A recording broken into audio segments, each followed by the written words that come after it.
Paul McCartney was born on June 18, 1942, during World War II in Liverpool. The city was under constant attack from German bombs, and families had to hide underground almost every night. His father, Jim, worked selling cotton, while his mother, Mary, was a nurse at the same hospital where Paul was born. They lived dangerously close to the docks, which were always being bombed. When Paul was born, his father joked that he looked terrible, like a piece of red meat crying nonstop. This rough start during wartime shaped how Paul would see the world. Even as a young child, Paul learned to be tough. By age 5, he was already getting into fights at school. He remembered hitting another boy with a metal bar and getting in trouble in front of everyone. This toughness would help him later when he passed an important exam that got him into Liverpool Institute, a good school. But his success made life harder because his mother was Catholic and his father was Protestant. The other boys, mostly from Protestant families, bullied him badly every day. School felt like a battle, and Paul had to learn to protect himself. The worst moment of Paul's young life came in 1956 when he was just 14 years old. On October 31st, his mother died from breast cancer at only 47. She had kept her illness secret, and after surgery, she died from a blood clot. Paul's first thought was heartbreaking. He asked what they would do without her money since she was the main earner. His last memory of her was teasing her about how she said the word ask. That guilt never left him. A few months later, he wrote his first song, I Lost My Little Girl, to help deal with his grief. Years later, when he dreamed of her telling him everything would be okay, it inspired his famous song, Let It Be. Paul's father, Jim, was more than just a salesman. He was a talented musician who played piano and trumpet. He had worked at a theater in Liverpool and learned music by listening every night while running the spotlights. In 1957, Jim gave Paul a trumpet, hoping he would follow in his footsteps. But Paul quickly realized he couldn't sing and play trumpet at the same time, so he traded it for a guitar that cost $15. This simple choice completely changed music history. The guitar allowed Paul to sing and create songs at the same time. His father's love for old music influenced Paul's style, especially his love for strong melodies and catchy tunes. Even with school and music, Paul still had to work. At 16, he took tough jobs to help his family, delivering coal in freezing weather and sweeping floors at a cotton mill where the machines were so loud you couldn't hear yourself think. These experiences taught him about working people and their struggles, which would later show up in Beatles songs. When Paul was 10, he almost drowned while swimming with friends in one of Liverpool's flooded quarries. These deep pits looked fun, but were deadly, filled with freezing water and old mining equipment. Paul slipped under and his friends had to pull him out. Many children had died in those waters. This scare left him with a lifelong fear of swimming and maybe made him more aware of how fragile life could be. Then came the day that changed everything. On July 6, 1957, Paul went to a church fair at St. Peter's in Woolton. It was hot and sunny, and he watched a boy named John Lennon play guitar with strange chords he had learned from his mother. Paul, being left-handed, flipped John's guitar upside down and played 20 Flight Rock perfectly, singing every word. He also sang Long Tall Sally like a professional. The band couldn't believe it. He could play, sing, tune guitars, and knew all the popular songs. That moment was the beginning of a partnership that would shake the world. 2 weeks later, Pete Shotton saw Paul riding his bike and casually invited him to join John's band, the Quarrymen. Paul said he would after scout camp and a family holiday. His first real performance with the group came on October 18, 1957. Everyone wore matching jackets that they paid for slowly, bit by bit. What made this even more emotional was that John's mother, Julia, had died just 3 months earlier. Paul understood that pain since he had lost his own mother the year before. That shared grief brought them closer, and their music would carry emotions they couldn't say out loud. By 1959, Paul and John were skipping school to write songs in Paul's bedroom. They sat face-to-face, writing and recording ideas using a cheap tape recorder. Their first song together was Too Bad About Sorrows, followed by Just Fun, and an instrumental called Looking Glass. They treated songwriting like work, building a notebook filled with over 100 songs long before they became famous. This was the foundation of their future success. Not everything went smoothly in those early days. During Paul's first Quarrymen performance, He was supposed to play a guitar solo on Guitar Boogie. He had practiced it over and over, but when the moment came, nerves got the better of him. He froze, stumbled through the song, and felt completely embarrassed. He nearly quit music altogether. Instead of giving up, he decided he wasn't meant to be a lead guitarist.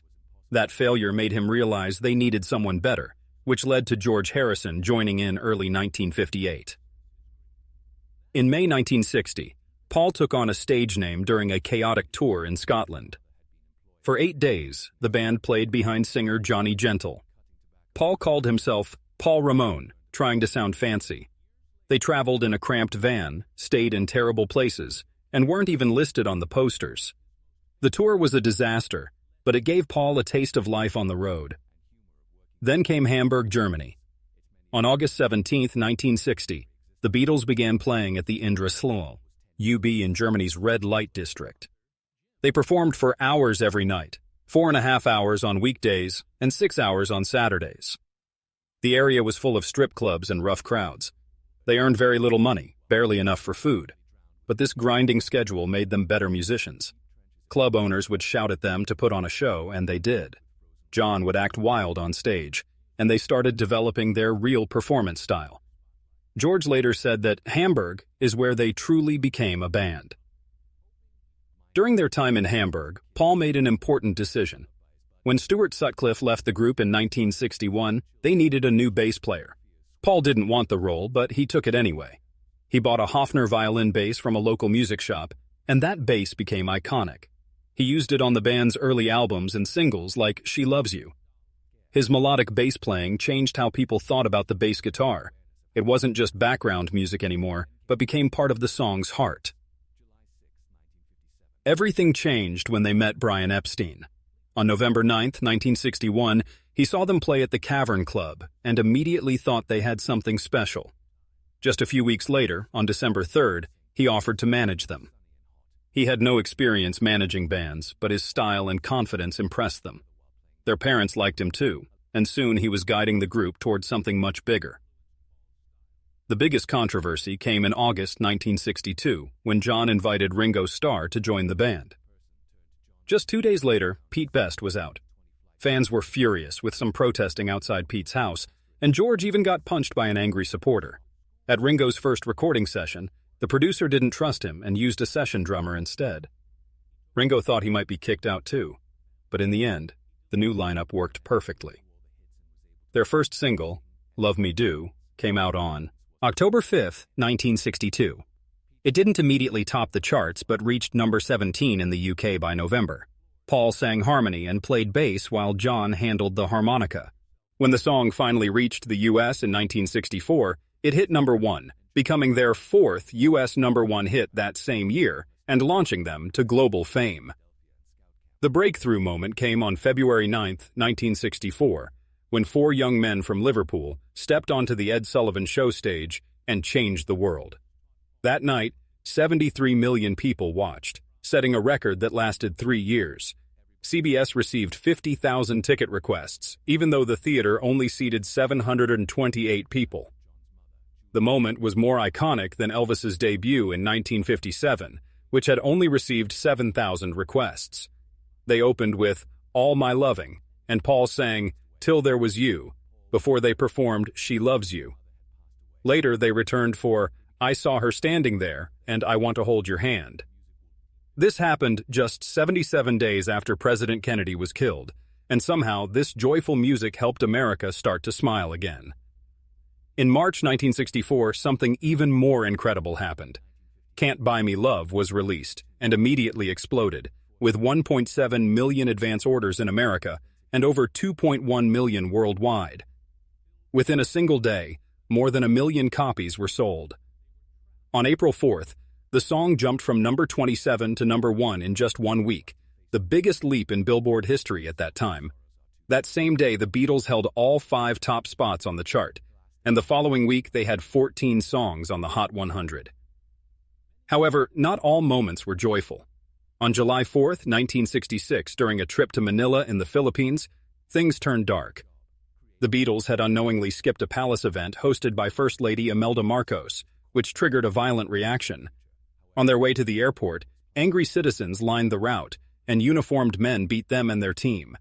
The airport manager even shut down escalators and bragged about hitting their manager and punching Ringo and John. Paul later said they kissed their plane seats once you were finally safe. That brutal day convinced them that touring might not be worth it anymore.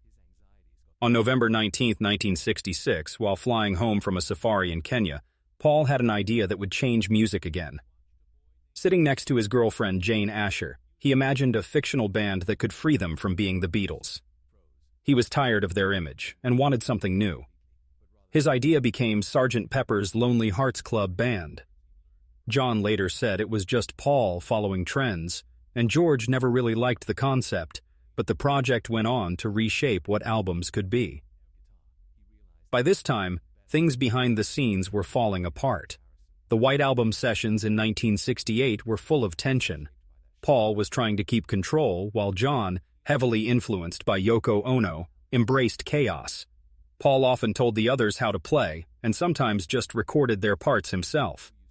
George felt like a background musician in his own band, and resentment kept building. John welcomed Yoko's presence, knowing it irritated Paul. In January 1969, Paul tried to pull them back together one last time with the Get Back project, a return to their roots with live recordings and no studio tricks. But instead of saving the group, the sessions revealed how far they had fallen. George walked out on January 10th, saying, "I'm leaving the band now." The final blow came on April 9th, 1970, when Paul issued a press release for his solo album and quietly told the world he had no plans to work with the Beatles again. His bandmates found out through newspapers the next day. The end wasn't clean. On December 31st, 1970, Paul sued his best friends in London's High Court to dissolve the Beatles legally and stop Alan Klein from controlling their money. The court ruled in Paul's favor on March 12, 1971. Meanwhile, John released How Do You Sleep in September 1971, a brutal song that attacked Paul personally, mocking his work and calling him washed up. Despite the pain of the breakup, Paul kept moving forward. He had quietly released his first solo album, McCartney, on April 17, 1970, recording it alone at home and playing every instrument. Critics hated the rough sound, but fans didn't care. It reached #1 in the U.S. In 1971, he formed Wings with his wife Linda, but their first album flopped badly. However, in 1973, they recorded Band on the Run in Lagos, Nigeria, despite everything going wrong, band members quitting, terrible studios, and even being robbed at knife point. The album became his biggest post-Beatles success, going triple platinum. Paul's personal life had its share of drama, too. He married Linda Eastman on March 12, 1969, and they rarely spent more than a few days apart. Linda died on April 17, 1998, from breast cancer, the same disease that killed Paul's mother. He later married Heather Mills in 2002, but the relationship crumbled quickly. Their divorce became ugly, with Heather demanding $250 million, but receiving $24.3 million in 2008. The court described her as erratic and untruthful. Throughout his life, Paul has faced unexpected challenges and controversies. In 1980, he was arrested in Japan with nearly 8 ounces of marijuana in his suitcase, spending 9 days in jail. In 2001, he made headlines for punching a photographer outside a London theater. During his divorce from Heather, she made shocking accusations of violence, though Paul's team denied everything. One of Paul's deepest regrets involves the people who changed his life forever. Mark David Chapman, who killed John Lennon in 1980, had actually considered killing Paul first. Chapman didn't just take John's life, he took away any chance Paul had to make peace with his former bandmate after years of disagreements. Paul has also held complicated feelings about Yoko Ono, admitting in 2023 that her presence during Beatles recording sessions in 1968 disrupted everything and made the fume in silence. Another painful chapter came when Michael Jackson bought the rights to the Beatles' song catalog for $47.5 million in 1985. What hurt Paul most was that he had taught Michael about how valuable music rights were during their collaborations. Michael had even joked once, "I'll own your songs," and then did exactly that. Despite all the challenges, Paul's later career brought unexpected triumphs. In 2018, at age 76, his album Egypt Station debuted at #1 on the Billboard 200, making him the oldest artist to achieve this feat. In 2024, he finally released One Hand Clapping, a Wings recording that had been hidden away for 50 years, giving fans a window into his younger self. Paul McCartney's story is one of incredible talent, devastating losses, complicated relationships, and remarkable resilience. From a working-class boy in wartime Liverpool to one of the most successful musicians in history, his journey shows both the magic and the pain that can come with extraordinary fame. Through it all, he has continued making music, proving that creativity can survive even the deepest heartbreak and most difficult circumstances.